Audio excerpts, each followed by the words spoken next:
Welcome in, my name is Ryan, and in this video I'm going to be telling you what I think are the 5 easiest sections or movements from Beethoven sonatas. Maybe you love Beethoven and you really want to play one of his sonatas, but at first there's just a lot of music to look through to try to find the ones that are, relatively speaking, a little more on the simple side. That's what this video is all about. I'm going to tell you what they are, then I'm going to play a little of each one for you so you can kind of have them in your ear and maybe make a choice of which one you want to start with.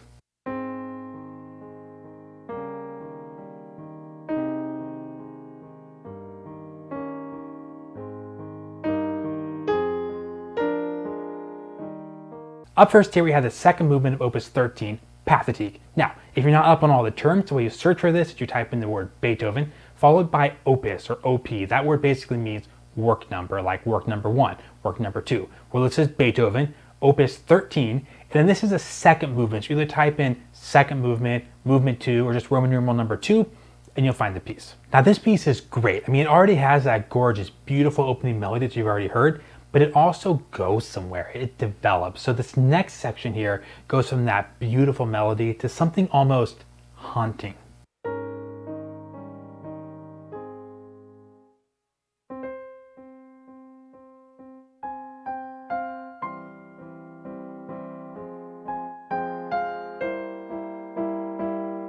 You eventually wind back around to the opening melody again.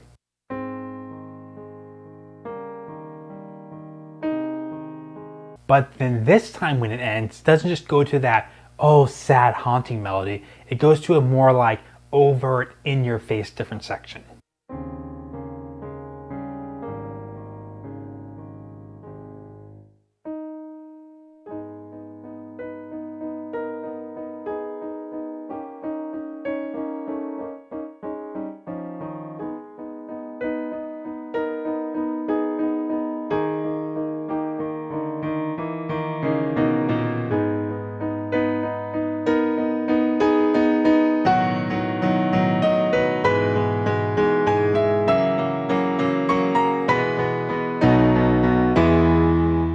Up next here we have the second movement from a sonata, where actually the sonata as a whole is very difficult, but this second movement here is a little more approachable.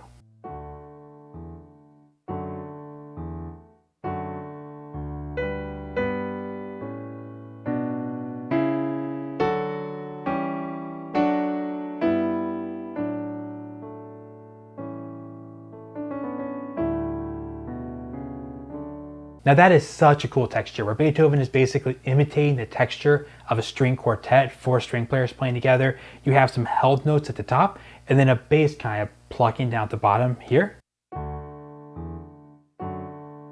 which I think by far is the biggest challenge of this piece. There are some parts of this where you'll kind of, even though it seems easy and it goes by slowly, getting the right notes held down while some notes are not held down, that actually is one of the main challenges. So you get to the point of practicing some of these sections where you have to grip something like this, and you're gripping some of the notes while other ones are moving. I'm gonna play my favorite part for you really quickly here. Now, headphone warning, if you are listening and it's up kind of loud, you might want to turn it down just a little bit real quick.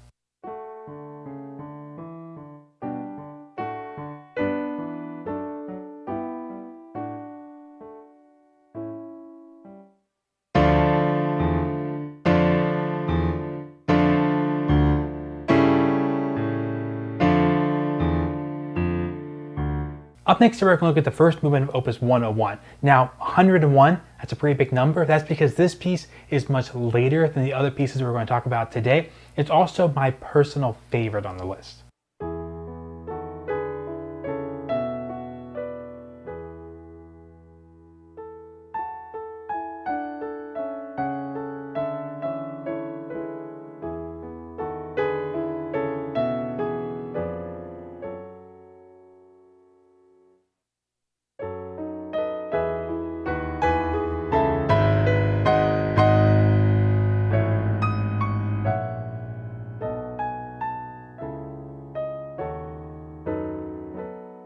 This piece here is just mesmerizing.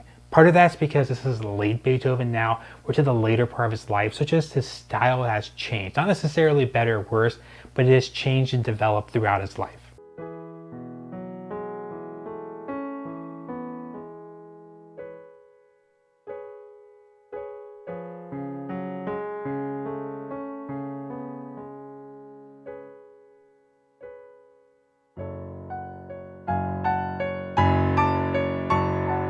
Now of all the pieces today, this is sort of in the middle difficulty-wise, but I do have a quick caution for you. The rhythm is pretty tricky, and also if you're totally unfamiliar with chords, you're going to find the notes kind of hard to read. There are a lot of chords, big chords, moving just chord to chord to chord in this piece. So if you don't know how chords work at all, you might find the actual reading of the notes a little more challenging in this piece than you would the other pieces we're talking about today. Now we're going to warp all the way back to close to the beginning of the sonatas and look at the second movement of Opus 7. Now before I play it for you, I sort of want to plant this thought in your mind, and that's even more so than the other pieces we talked about today.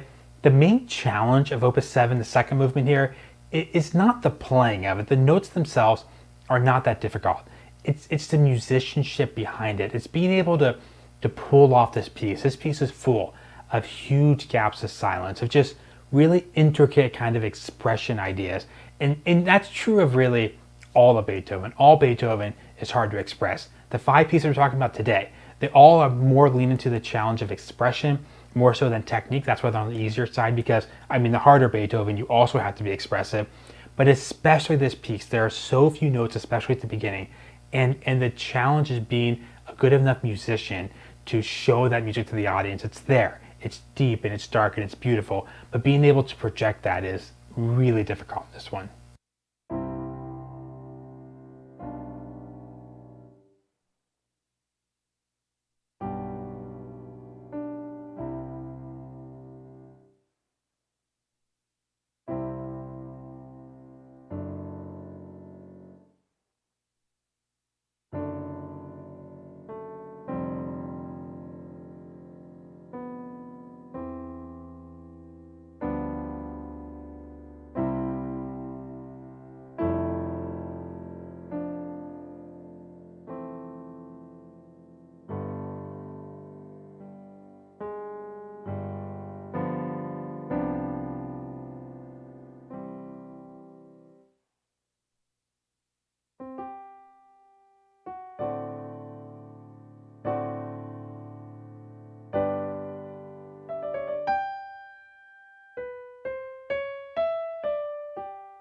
So for one, you have to like it. You kind of have to gravitate toward that kind of piece that's just every single note is just agonizing, just a struggle to play, and it's just deeply beautiful. So for starters, it's that. Then also being able to count, kind of having the confidence to hold those long gaps and not kind of go on. Then also one kind of specific challenge for this piece, there's a lot of just big chords, a lot of really big chords.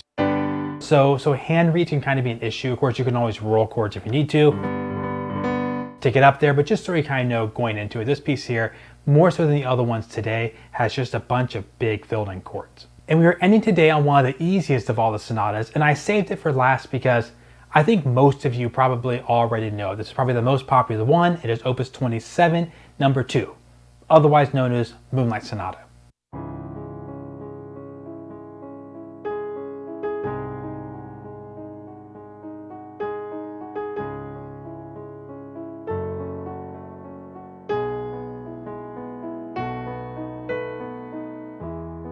I'm not going to go into a ton of details right now, because I've actually done an entire video where I've talked about just Moonlight Sonata. So if this is the one you want to do, check out the link up there in the corner, watch that, and I just talk only about Moonlight Sonata.